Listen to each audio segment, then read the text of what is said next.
Good evening, I'm Jalasmi Ngangbam and you're watching ISTV Evening News. First headlines.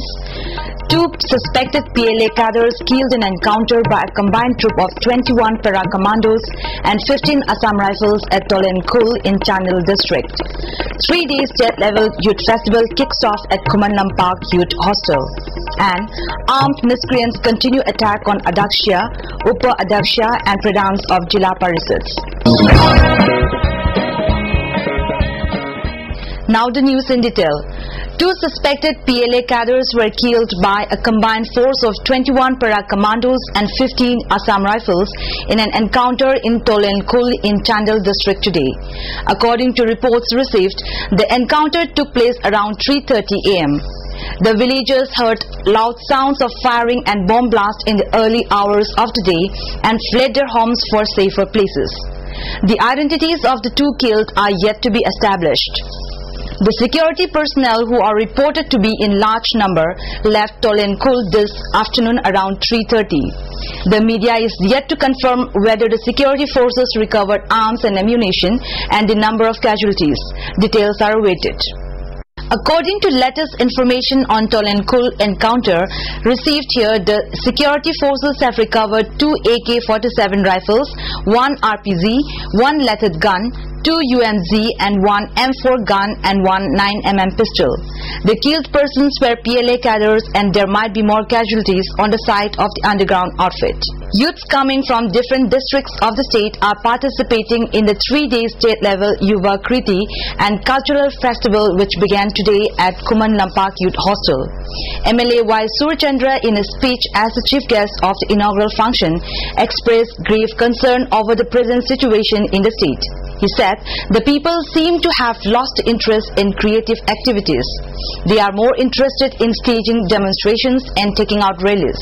The youth of the state should work together to strengthen the unity and integrity of the people and show to the world that we are one. Many handicrafts items made by the participating youths are also exhibited during the festival.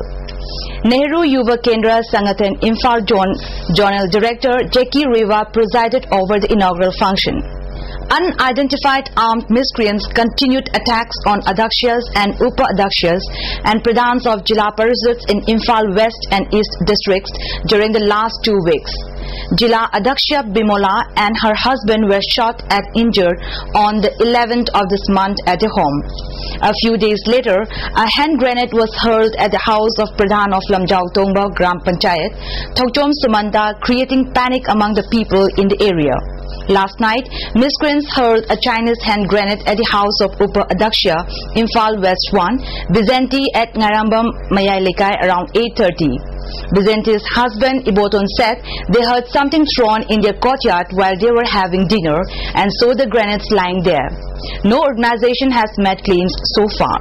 Locals of Ngarambam Mayailekai staged demonstration today to protest the incident. Upa Adaksha Bizenti made an appeal not to create panic among the people by throwing hand grenades. The first Mela for women on the theme Creating a Space for Women Through Self-Sustainability was inaugurated today at Iboyama Sumang Lila Sanglen at Palace Compound. Organized by United NGO Mission Women's Committee Manipur, the Mela will continue till the 21st of this month. Women participants from different parts of the state opened at least 36 stalls showcasing traditional clothes, agricultural products, handloom and handicrafts items and various food items. More Namphaalong market border was sealed for some time today following a quarrel among drivers of Tata Sumo and Auto Rickshaws associations near Mori Gate 2. At least 11 Tata Sumos and 2 auto rickshaws were broken during the quarrel. Our Mori correspondent reports that there had been problems of parking in the area. Today's problem started when an auto rickshaw driver physically attacked a Tata Sumo driver after a heated argument over parking. A team of 31 Assam Rifles, however, managed to control the situation and warned both associations.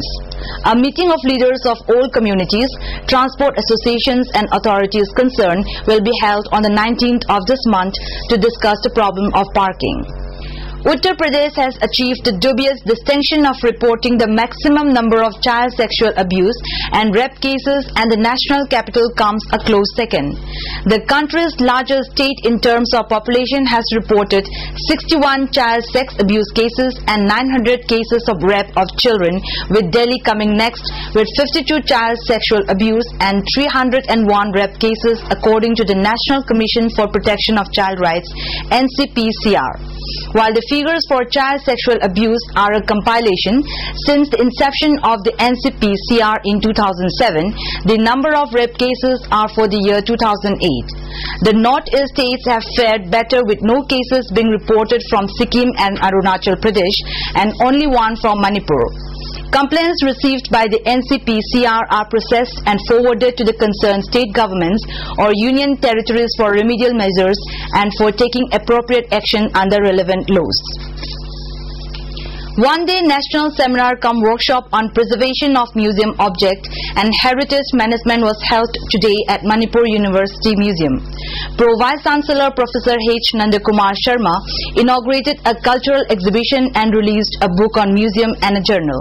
The seminar was attended by School of Social Science Dean Dr. Amar Yumnam, School of Conservation and Academic Affairs Dean Professor K.K. Jain and R.K. Jhalzit, Padma Shri awardee.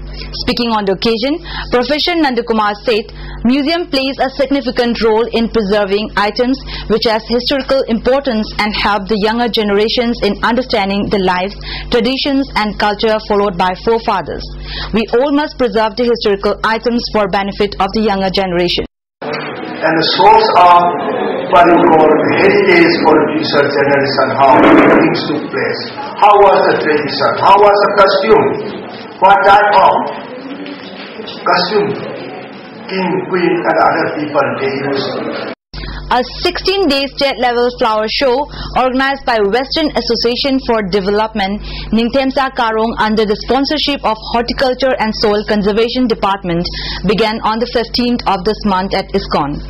Different flowers including marigold, orchids and bonsai plants are attracting a large number of visitors. Orissa have reached the semi-final of the 18th Senior Women's National Football Championship 2009-10. Orissa beat Haryana by 5 goals to nil in the quarter-final round today at Kuman Lampak Main Stadium. Sasmita Malik of Orissa scored all the 5 goals in the 10th, 24th, 37th, 61st and 67th minutes. The Orissa coach Nanda Kishore Patnaik is hopeful that his team will reach the final and play their best to defeat the defending champion Manipur, which have won the championship 15 times. सब avoid करेंगे उसका semifinal में बैठ करने के लिए हम कोशिश करेंगे फाइनल में मणिपुर के साथ बैठ हो और अच्छा मैच हो जो जिसका लक फेवर करेगा वही जीत जाएगा वही सब बोल रहे हैं देखेंगे क्या होता है. In another quarter-final round, the match between Assam and West Bengal was drawn with each team scoring 1 goal each. Al-Qaeda chief Osama bin Laden will never face trial in the United States because he will not be captured alive, Attorney General Eric Holder told lawmakers. During a heated exchange with Republican congressmen, Holder predicted that we will be reading Miranda rights to the corpse of Osama bin Laden rather than to the US public enemy number 1 in captivity. Let's deal with reality, the Attorney General added. Bin Laden will never appear in an American courtroom. Holder reacted angrily to Republican critics who say the Attorney General's proposal to try terror suspects in US federal civilian courts would put Americans at risk. With this, we have come to the end of tonight's news, but before we conclude the headlines once more. 2 suspected PLA cadres killed in an encounter by a combined troop of 21 para-commandos and 15 Assam Rifles at Tolenkul in Chandel district. 3-day state-level youth festival kicks off at Kuman Lampak Youth Hostel. And armed miscreants continue attack on Adaksha, Upa-Adaksha and Pradhans of Jila Parisads. That's all for tonight. See you tomorrow. Until then, good night.